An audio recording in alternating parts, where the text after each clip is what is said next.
లోకేష్కు promotion matter ఇప్పుడు peak స్టేజ్కి చేరుకుంది. ఆ ప్రమోషన్ మహానాడు వేదికగా ప్రకటితం కానుందని రాష్ట్రం చెవులప్పగించి చూస్తోంది. అసలు లోకేష్ పదోన్నతికి అర్హుడా అనర్హుడా అనే చర్చోపచర్చలు సైతం జోరుగా సాగుతున్నాయి. లోకేష్ రాజకీయాల్లోకి వచ్చినప్పటి నుంచి ఇప్పటి వరకు ఆయనలోని పరిణతి పరిణామ క్రమం తెరిచిన పుస్తకమే. పార్టీ కష్టకాలంలో ఉన్నప్పుడు తెగబడి నిలబడ్డాడు. కార్యకర్తలకు దిశానిర్దేశంగా మారాడు. యువగళం పేరిట పాదయాత్ర చేసి నాయకుడిగా ముద్ర వేసుకున్నాడు. అయితే ఇక్కడ ఇంకో విషయం ఏంటంటే, లోకేష్ను మించి పార్టీ కోసం కష్టపడ్డవారు చాలామందే ఉన్నారు. నాటి ప్రభుత్వంలో జైళ్లకు వెళ్ళినోళ్ల జాబితా చిన్నది కాదు. వారికంటే లోకేష్ గొప్పేం కాదనే వారు లేకపోలేదు. అందాక ఎందుకు లోకేష్ ఒక్కసారైనా జైలుకెళ్ళారా అని ప్రశ్నించేవారు సైతం పార్టీలోనే ఉన్నారు.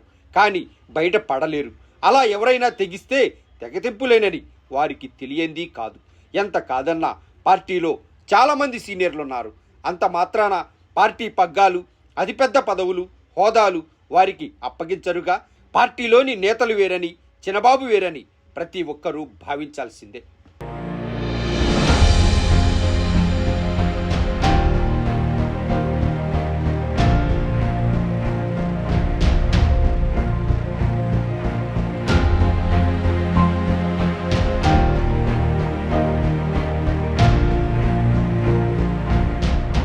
ప్రస్తుతం పార్టీలోనూ ప్రభుత్వంలోనూ చినబాబు చరిష్మా రోజుకో విధంగా పెరిగిపోతోంది. మహానాడు సందర్భంగా లోకేష్ అందలమెక్కే ప్రకటన తథ్యమన్న సందడులు తెలుగు తమ్ముళ్ల నోట పరవళ్లు తొక్కుతున్నాయి. పార్టీలోనూ ప్రభుత్వంలోనూ కీలకంగా మారిన లోకేష్ తన ప్రాబల్యాన్ని అపరిమితం చేసేసుకున్నాడు. పార్టీ పదవులైన, మంత్రివర్గం కూర్పు అయినా, పార్టీలో అందలమైన అతహపాతాళమైన చినబాబు కలుసైగతో జరిగిపోతున్నాయి. గతంలో టీడీపీ అధికారంలో ఉండగా చాలా మార్లు మహానాడులు జరిగాయి. కానీ అప్పట్లో చంద్రబాబు కేంద్రంగానే పార్టీ ప్రయాణం సాగింది. ఆయన ఆదేశాల మేరకే మహానాడులో పార్టీ జెండా రెపరెపలాడింది. ఆయన కనుసైగలోనే వేదిక ప్రాంగణాలు పసుపు మయమయ్యాయి. అయితే ఇప్పుడు సీన్ కంప్లీట్ రివర్స్. నాటి నడకకు నడతకు నగిశిలు దిద్దే బాధ్యత ఆ శాంతం ఇప్పుడు తనయుడి చేతుల్లోకి వెళ్ళిపోయింది. ఇప్పుడు చినబాబుదే హవా. 7.5 దశకాల వయస్సు, 50 సంవత్సరాల సుదీర్ఘ రాజకీయ అనుభవం పెద్ద అయినది. ఇందుకు తోడు తొడికిసలాడుతున్న వారసుడి ఆలోచనలు వెరసి మహానాడు వేదికగా పార్టీ పగ్గాలు అధికారికంగా చేతులు మారబోతున్న వాతావరణం కళ్లకు కడుతోంది. నారా లోకేష్ ఎగ్జిక్యూటివ్ ప్రెసిడెంట్గా ప్రకటితం కాబోతున్నారన్న వార్తలు ఎన్టీఆర్ భవన్ నుంచి ఇప్పటికే ప్రాచుర్యంలోకి వచ్చాయి. ఇక ఆ తర్వాత సీఎం పదవికి వారసుడు ఒక్క అడుగు దూరం అన్నది తెలుగు తమ్ముళ్ల నిగూఢం. ప్రస్తుతానికి లోకేష్కు అంత వయసు లేదని, ప్రభుత్వ పగ్గాలు పట్టుకునే కెపాసిటీ లేదనే వారు లేకపోలేదు. నిజానికి లోకేష్ మాత్రమే అన్నీ తానై పార్టీలోనూ ప్రభుత్వంలోనూ చక్రం తిప్పుతున్నారు. ఇది నిజమేగా.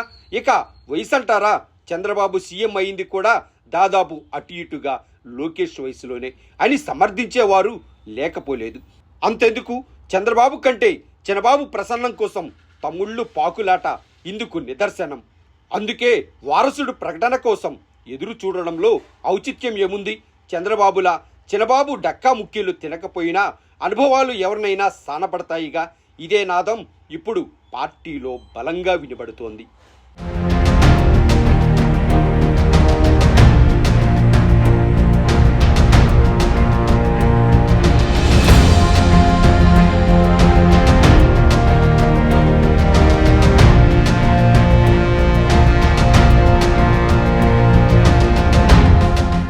ఒక్కసారి గతాన్ని చుట్టొద్దాం.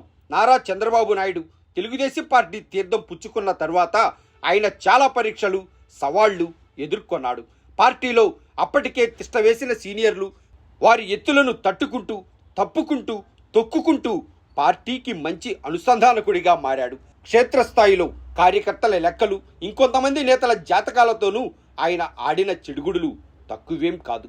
ఇదంతా ఒకెత్తైతే చిన్నల్లుడు పెద్దల్లుడు ఆధిపత్యాలు వంటివి సైతం బాబును వెంటాడిన జాడ్యాలు. పార్టీలో చంద్రబాబును తిట్టుకునేవారు, చంద్రబాబు తాకిడిని తట్టుకునే వారంతా ఎక్కుపెట్టిన బాణాలు బాబుకు బాగానే తగిలాయి.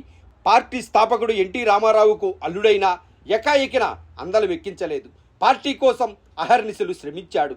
లక్ష్యాలు నిర్దేశించుకొని ముందుకు సాగాడు. పార్టీలో సొంత కోటరీ నడిపే చిత్రాలకు కొన్ని కథలు కూడా ఆయనే రాశారు.